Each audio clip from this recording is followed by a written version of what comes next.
You're listening to Packers Talk Network.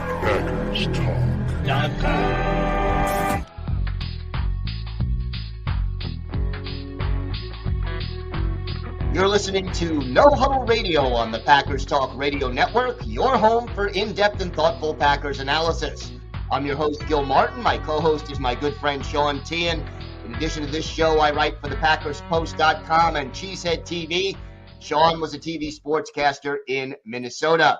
We're here to talk Packers because you're all here for one thing, and that's a love for Green Bay football. Sean, the Packers are on a little bit of a roll right now after that exciting last-second win over the Texans. A trip to Jacksonville coming up, but before we get to that, how about a word from our sponsor? Yeah, hopefully the Packers can keep a win streak going, and you could be ready for the next Packer home game in a couple weeks against the Detroit Lions. And a few words about our own sponsor, Wisconsin's own Ticket King. For over 30 years, Ticket King has been providing Packers tickets to Packer fans. You can find them on the web at theticketking.com or visit their locations in Green Bay and Milwaukee. For direct links to specific Packers game tickets, go to PackersTalk.com/tickets or browse their website at theticketking.com. If you're watching with us on YouTube today, thank you so much for tuning in. Hit that like, subscribe button. Tell your friends, tell your family, tell your enemies, whoever. Get them to YouTube for more Packers content. And you can watch every episode of No Huddle Radio right here on YouTube with Gil and myself. Subscribe to Packers Talk Network. We are everywhere, and we love to talk Packers.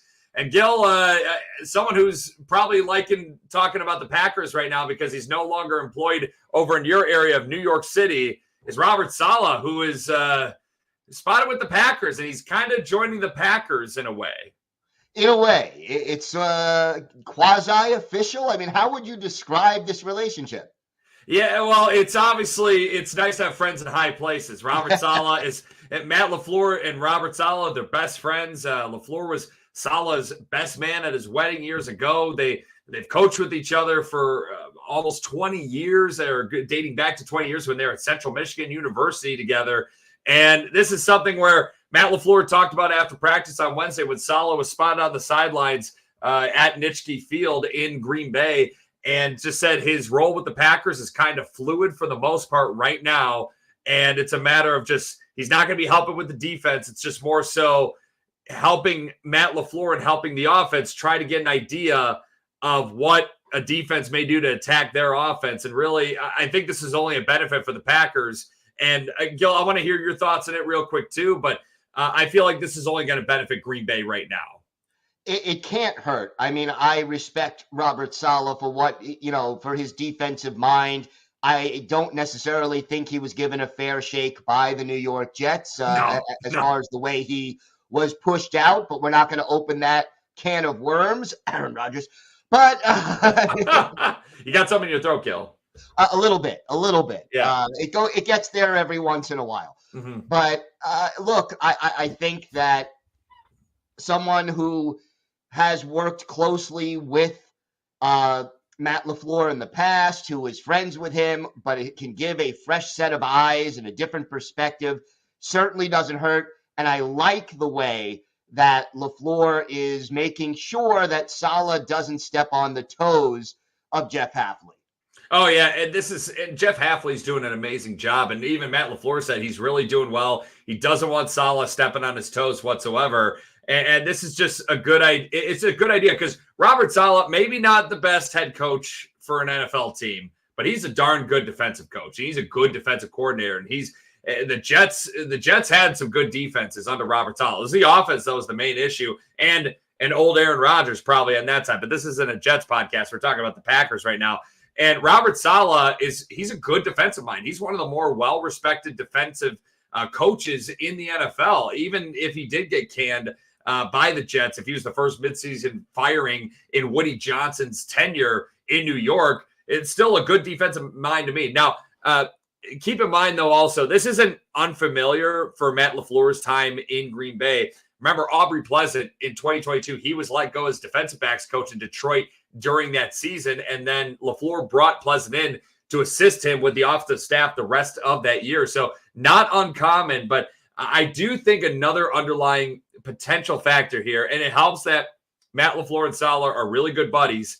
If Jeff Hafley's defense keeps improving the way it is, and Jeff Hafley is a young coach, which every NFL team wants, I feel like this is a good way to kind of get Saleh in the door right now if Hafley were to bolt for a head coaching job in the NFL after this year, because I think it's a legit possibility. Yeah, we have a lot of football left to play, but it's a legit possibility Hafley may be one and done with the Packers. Yeah, he could be a victim of his own success, so to speak, or the Packers could be victims of his success. And look, you would hope Hafley sticks around, but if a good head coaching opportunity, whether it be at a major college or in the NFL, although based on some of his comments, I don't think college would be his first choice.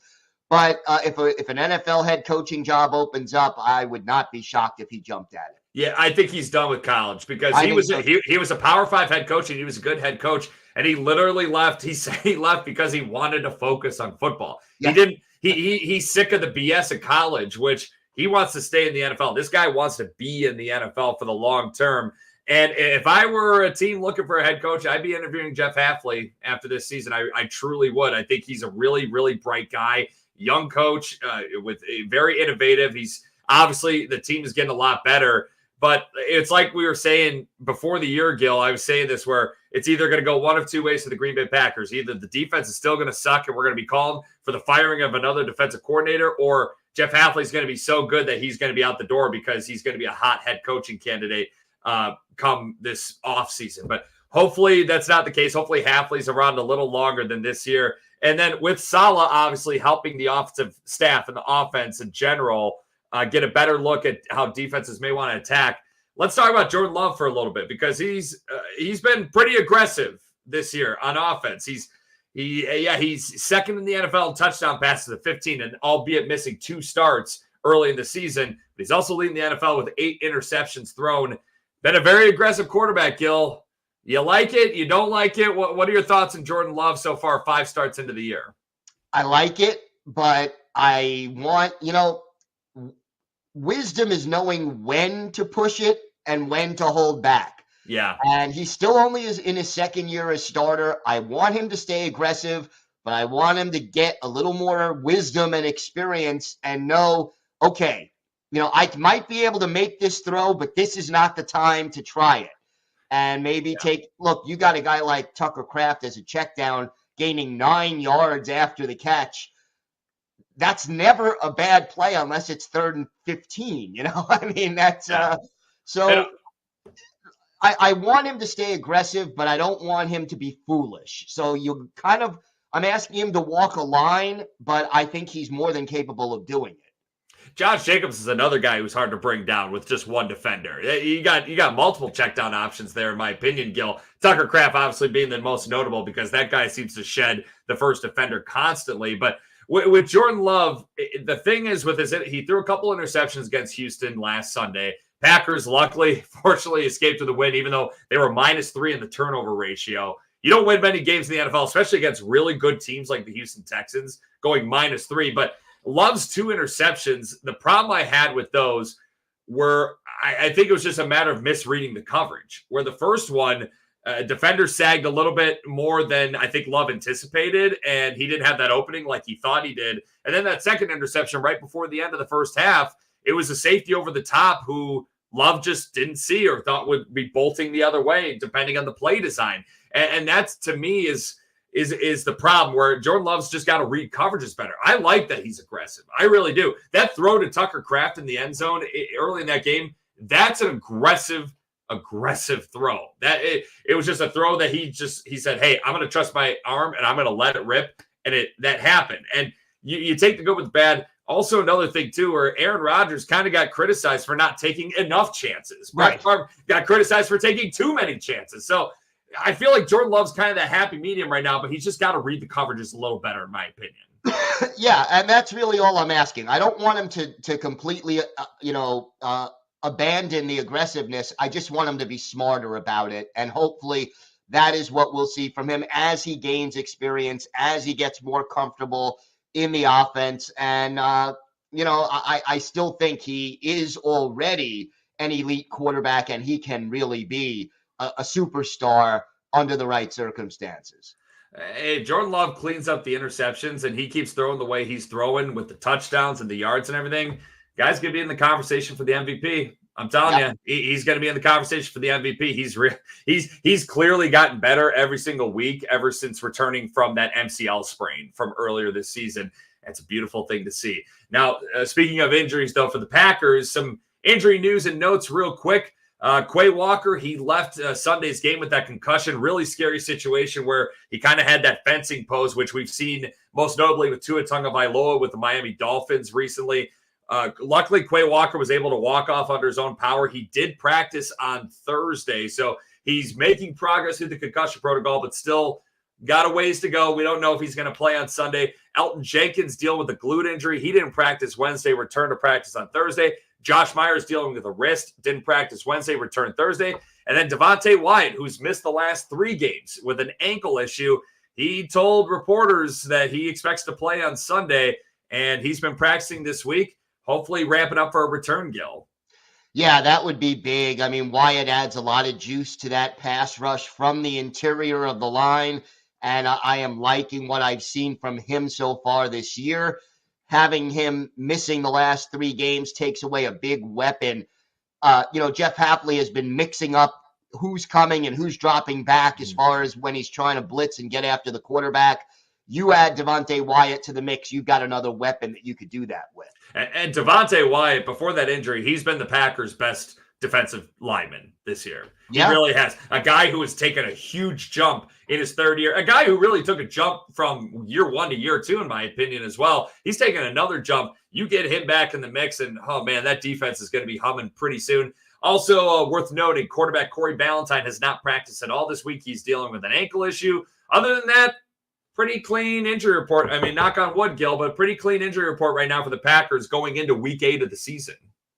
Yeah, and look, by mid-season like this, most teams are dealing with some, pretty important injuries. No player by mid-season is feeling 100%, but overall, this is a very positive injury report for week 8.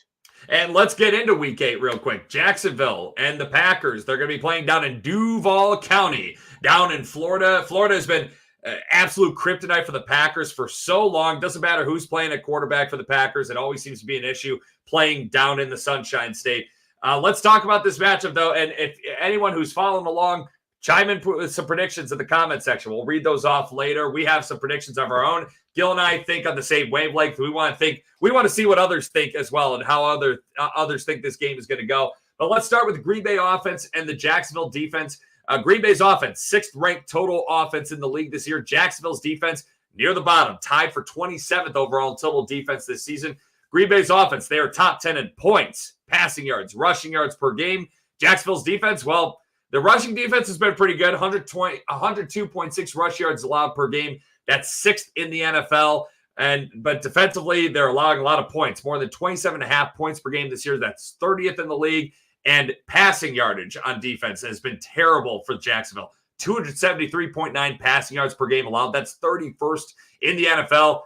Gil, a lot of warts on that Jacksonville defense. What's the matchup that we should be focusing on between the Packers offense and the Packers defense, or the Packers offense and the Jaguars defense this weekend? Well, to me, the big thing for the Packers is to contain Trevor Walker. He's their best pass rusher. He basically already has 6 sacks through the first 7 games. And if Rasheed Walker and Zach Tom can protect Jordan Love and keep Trevor Walker away from him, I think he can really pick apart this Jacksonville secondary. And you mentioned Trayvon Walker, 6 sacks, the former number 1 overall pick, a guy who's actually had a decent start to his NFL career, but he's been so overshadowed by the guy who went number 2 in that draft after him, Aiden Hutchinson in Detroit, a guy who we're very, very familiar with, unfortunately, as Packer fans. But that defensive line for Jacksonville, Gil, you mentioned Trayvon Walker, but they also have dudes like defensive tackle Eric Armstead, who has been a thorn in the Packer side in his time with the 49ers. Only 1 sack this year for the Jaguars. He's in his 10th NFL season, maybe age, father time catching up to him. Josh Hines-Allen on the other side, 2.5 sacks this year, but he had 8 sacks in 2023. He had 11 in 2021, a former top 10 pick as well. So it's a Jaguars pass rush that you definitely have to be aware of if you're the Green Bay Packers. Yeah, no doubt. And again, if you can contain that pass rush, and our offensive line has done a really good job of that so far this year, kind of underrated, not getting as much respect as I think they deserve. Mhm. But if you can give Jordan Love time to throw, this secondary is vulnerable. And, maybe I'm being a little unfair, but, the fact that you can get to throw against Darnell Savage, I think doesn't hurt. I think it speaks volumes as to where Jacksonville's secondary is right now. Yeah, and Green Bay's offensive line, like you said, Gil, has been so good. They've only allowed 11 sacks this year. That's tied for fifth fewest allowed in the NFL this season. While Jacksonville, you did mention Darnell Savage, old buddy, 9 interceptions in his 5 years with the Green Bay Packers. Doesn't have an interception this season. In his first year with Jacksonville, signed a 3-year contract with the Jaguars in the offseason. And Jacksonville, opposing passer rating, 113.7. That is worse than the NFL. They're also allowing opposing quarterbacks to complete 70.8% of their passes. That is fifth worst in the league. So the matchup I'm looking forward to, Gil, obviously Jordan Love, he's primed to have a big game again against this Jaguars defense. But how about Christian Watson against the Jaguars secondary? Watson, he's been such a team guy this year. Only 9 catches, only 14 targets this year. That's way less than Romeo Doubs and Dontavian Wicks and Jaden Reed. He's making big plays in the blocking and the running game. He also has a couple touchdowns this year. But Watson, this is a guy who grew up in Tampa, Florida as a kid, and he is going against a bad passing defense in Jacksonville. He is due for a big game, and why not be in your home state of Florida? Yeah, why not? And I think you could also see big games from Jaden Reed and Romeo Doubs and Dontavian Wicks. They should be able to take advantage. And do you know, through 7 games, how many interceptions the Jaguars have as a team? I know they have 3 total takeaways as a team. Do they have 0? They have 1. Okay, they have 1 interception in 7 games. Yeah, it sounds like Joe Barry's unit from last year in Green Bay. Honestly, it's prime for Jordan Love to have his first game without throwing an interception this year, and it's just prime for really Christian Watson just to have a big game and just expose that secondary and a defense that really just seems kind of checked out. Yeah, they had a win against the New England Patriots in London last week, but the Patriots are also a mess. So it's just a matter of, hey, this is a big opportunity for the Green Bay Packers, especially on the offensive side of football. Yeah, absolutely. This should be a game where the offense should be clicking on all cylinders. And as you mentioned, it's not easy to run against Jacksonville, but they've still got to feed Josh Jacobs and Emmanuel Wilson enough to keep the offense balanced. You're not going to run for 200 yards against these guys, but you keep the play action pass viable. You keep the chains moving. You keep the clock running.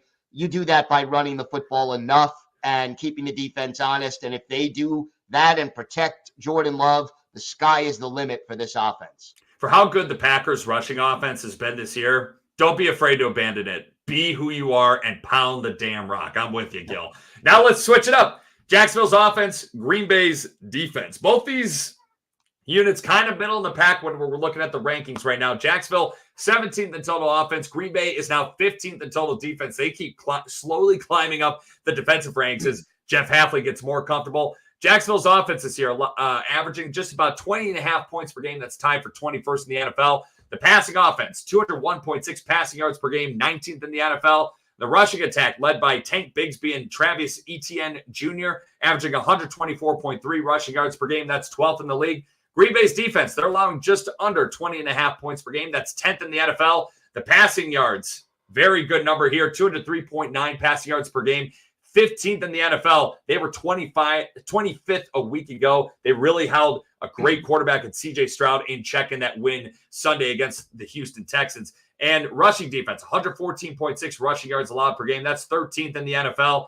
Gil, this Jacksonville offense, this Green Bay defense, and Jacksonville offense, it seems like this is kind of their the mountaintop for them right now. The way that they're operating on offense, Green Bay seems to be ascending at the right time. What's the matchup that we got to be looking forward to between these two units? I think we've got to stop the running game of the Jacksonville Jaguars. Yeah. They are averaging more than 5 yards a rush.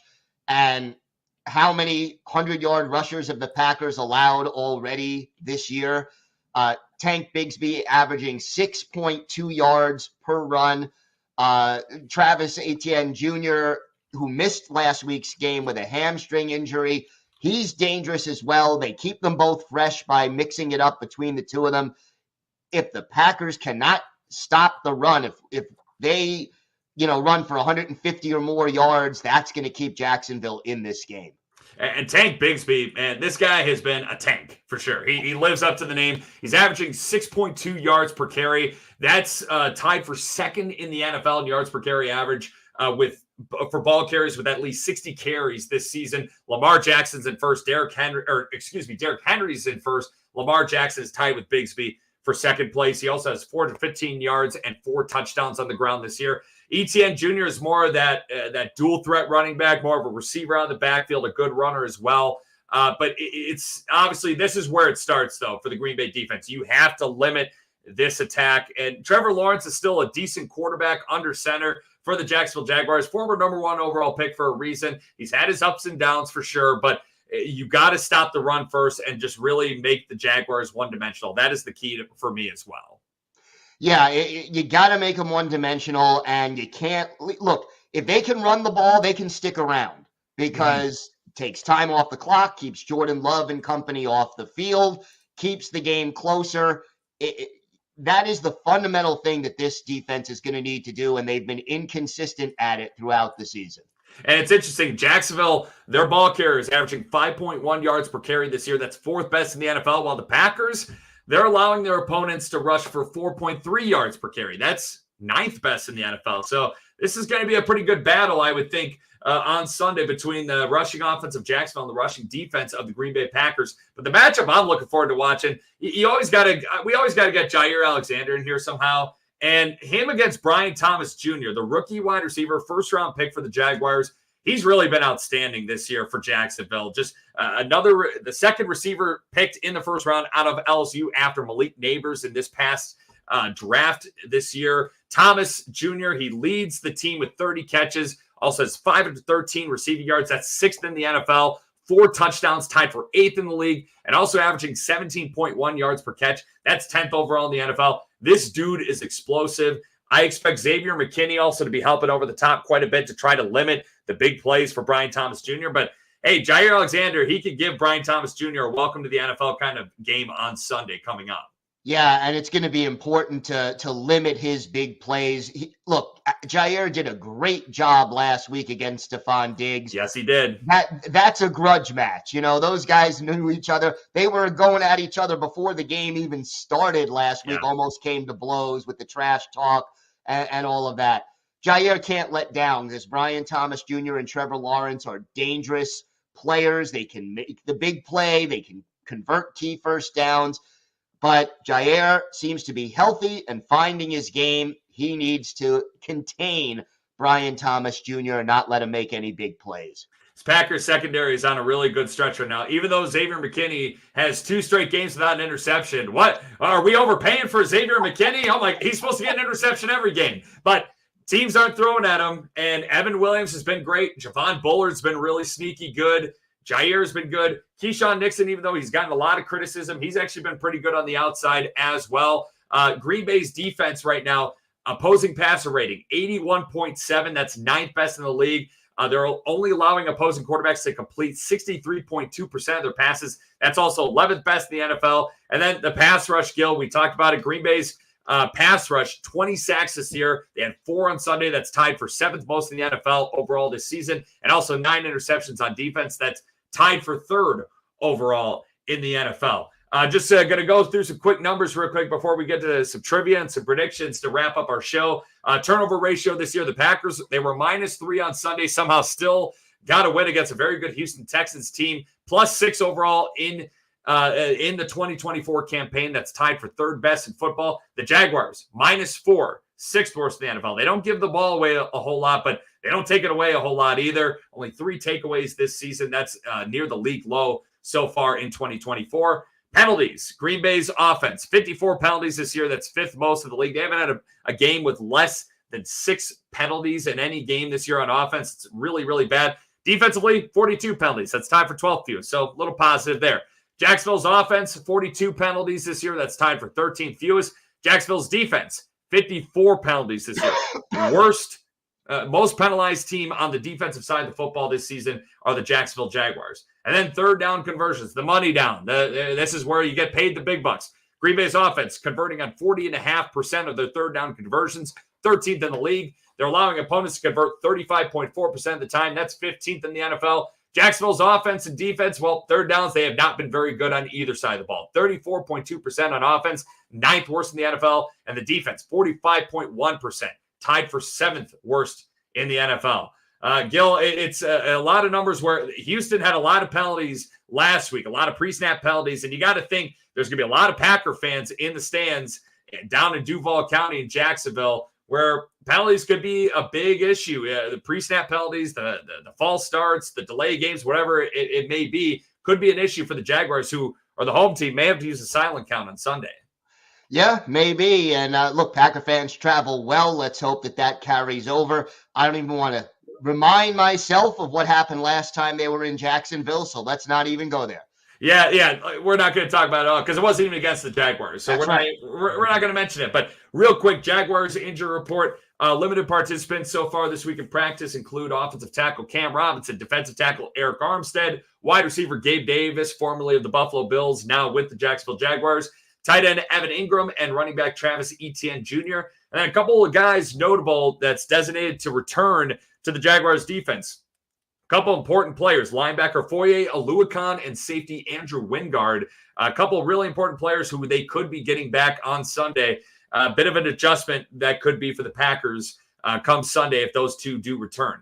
Gil, why did the Packers win on Sunday? The Packers win if they don't beat themselves. I think the Packers are the better team pretty much across the board.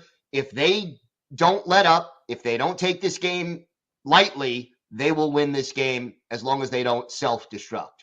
If they win third down on offense and defense, they could even be -2 again in turnover ratio against this team. They could. I don't want it to be, but they could, and they could still win this game. Playing with fire. That's playing with fire. That's exactly it. But you win third down on offense and defense, and you keep your offense on the field, you keep your defense off the field, Packers are going to win, and they shouldn't have a problem with that. And also, stick to what you do on offense. Run the damn football, run play action, and really open things up. This is an awesome opportunity for the Packers offense to really explode on Sunday.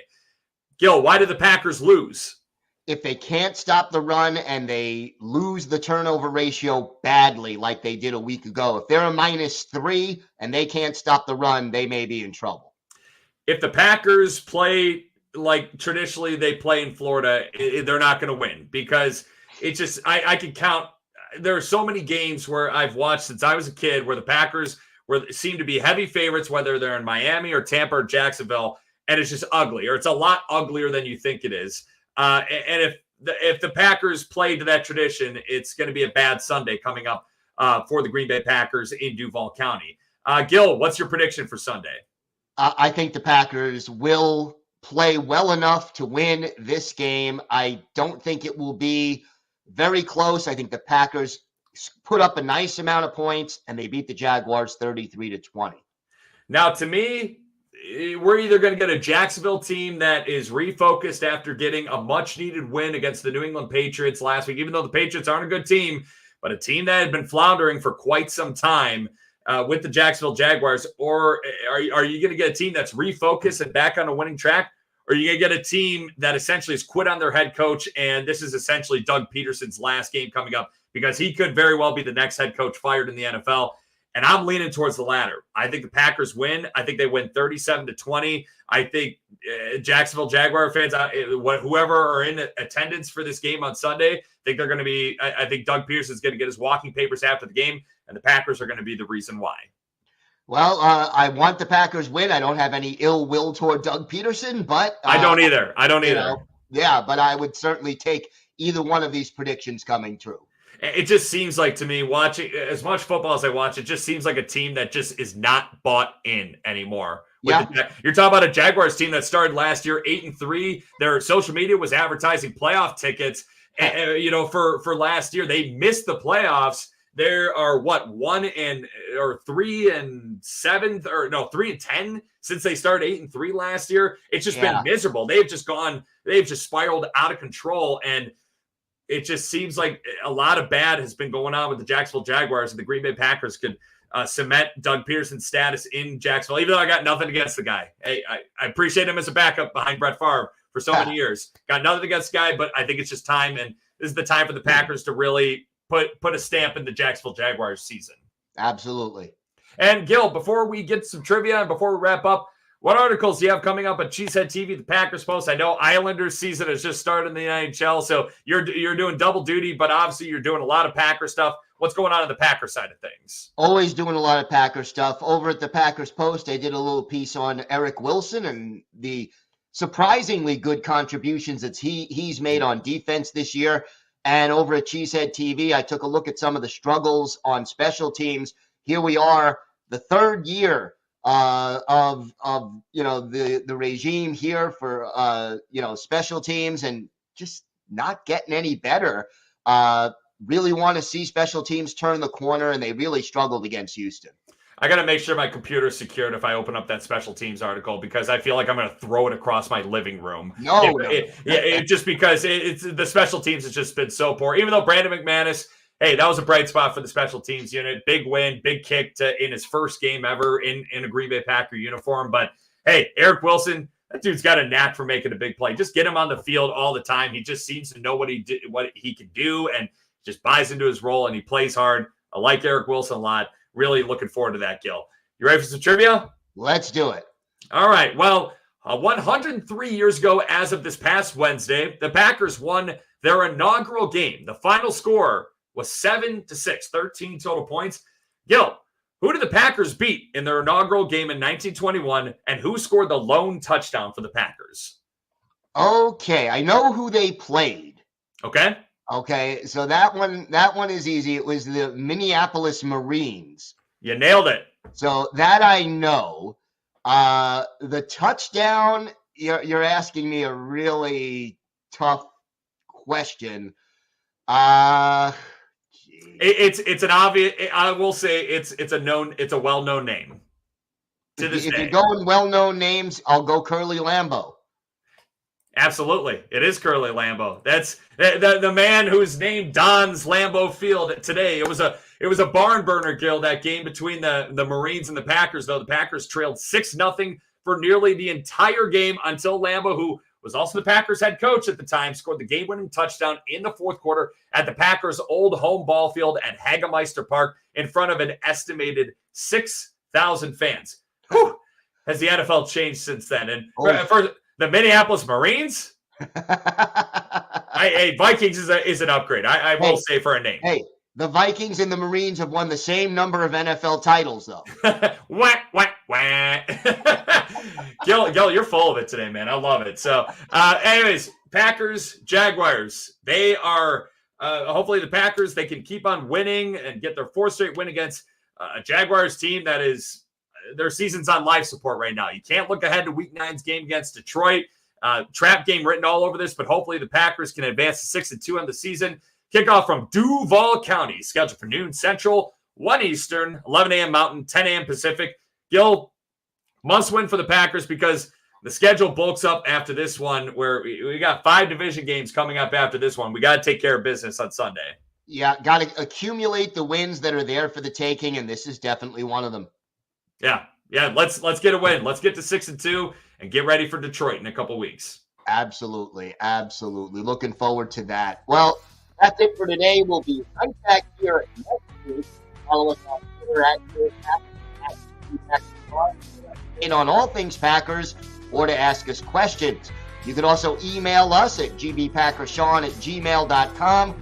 Make sure you subscribe to Packers Talk on iTunes, Google Play, Spotify, YouTube, or wherever you get your podcasts. And a big thanks to PackersTalk.com for powering our show. Thank you for listening.